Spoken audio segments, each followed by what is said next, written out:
This video shows how we at Holiday Coro attach waterproof extensions to our RGB pixel node strings.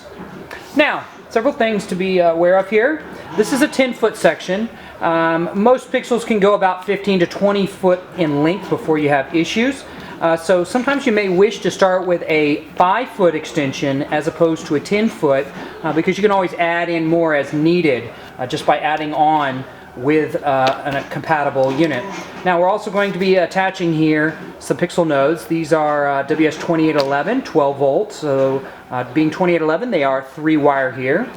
We have a variety of other items. We have some shrink wrap from our shrink wrap kit. This is 3/8 inch, and we have 3 little small sections of 1/8 inch heat shrink tube. We have some 6040 lead-based solder.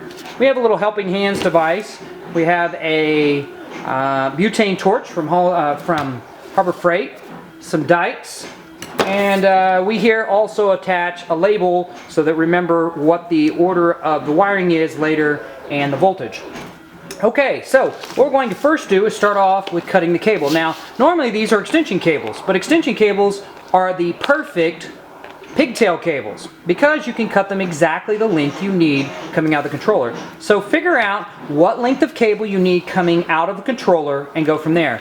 Now what you want to do is you want to hook it up so that the female is coming out of the controller. So if you're coming from a controller, for example like this controller, you would want to have the female end coming out of the outputs from the controller.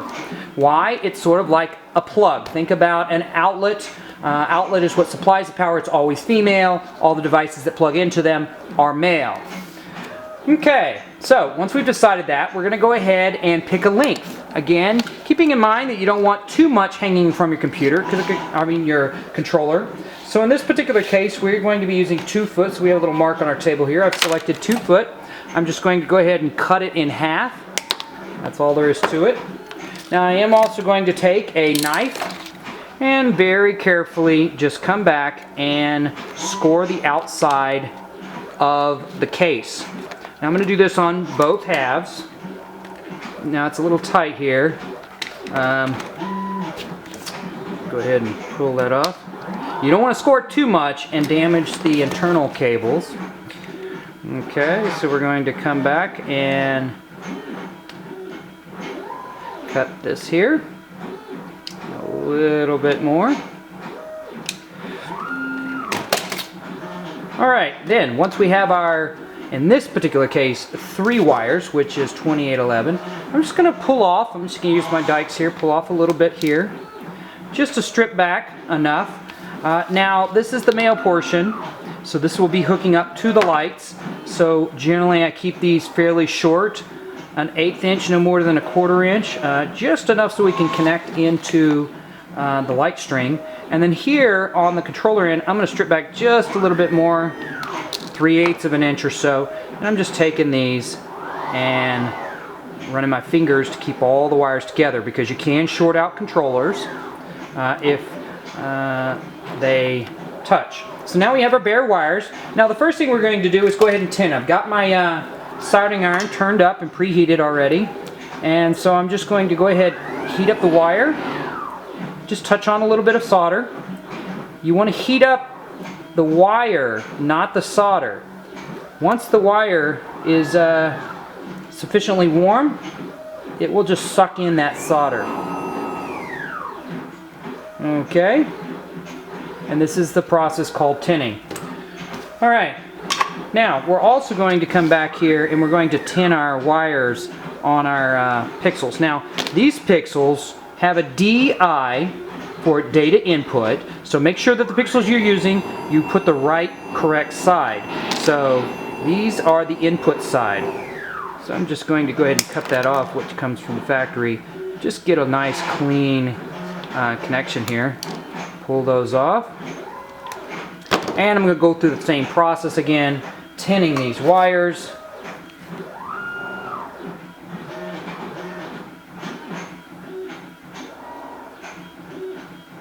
And this will make it easier when we actually go to solder them. We actually won't have to put any solder on them.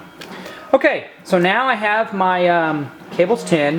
Now, on the female portion, we're done. There's nothing else necessary for that. We're just going to go ahead and wrap that up.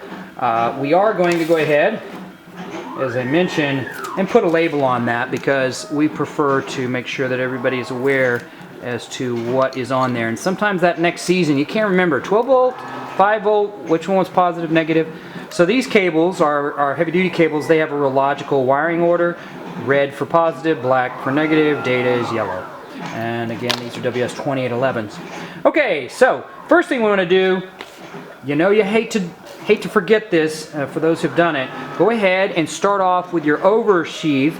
This is going to cover all the connections after we're done. This is 3/8. We're just going to slide this over the cable. Now again, this is the male end, so this is the end that's connecting the pixels. And what we're going to do is I'm going to peel back these a little bit just to get enough space so we can put these individual pieces of heat shrink and keep them about 1/2 inch from the end so they won't shrink up on us while we're soldering them. Alright, and now in these particular pixels, red is 12 volts, so that makes it pretty easy. So you may want to use your little helper hands. Some people can do this without it. So you've already got solder from tinning them, so that's the easy part.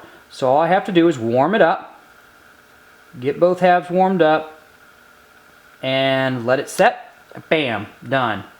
Alright, and these particular pixels, the negative is blue, and you can see that pop shred on there.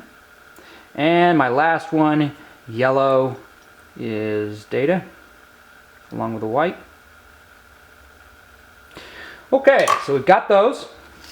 We've made a good connection. It's almost always a good idea to go ahead and just give it a good tug to make sure you've got good connections. If you made too much, like here I made a mess, sticking out a little too much, just go ahead and nick that with your dikes. Clean those up so you don't have any pointers sticking off the side there. Just a little bit of overlap wire.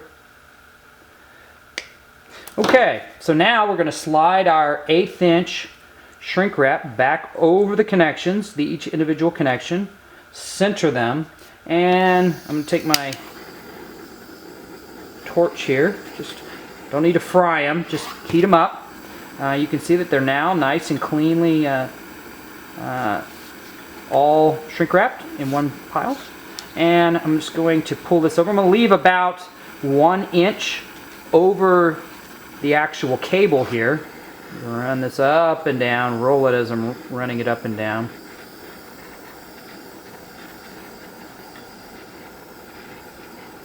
Okay, and that completes it. Now, one other thing you may want to consider is what you're going to do with the other end. That depends, of course. Obviously, if you're going on to other wires, you'd want to attach additional injection of power, those types of things. In this particular case, we're just to prevent shorting going to cut that off so it's a nice clean connection. You can put in heat shrink there and heat shrink it up to keep it from shorting out additionally.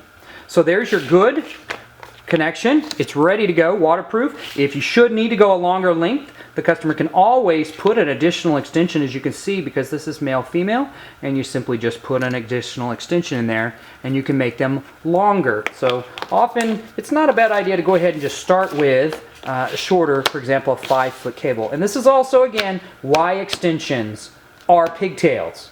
They are one and the same, and they're a better choice than pigtails that are kept to set, say, 16 or 18 or 25 inches.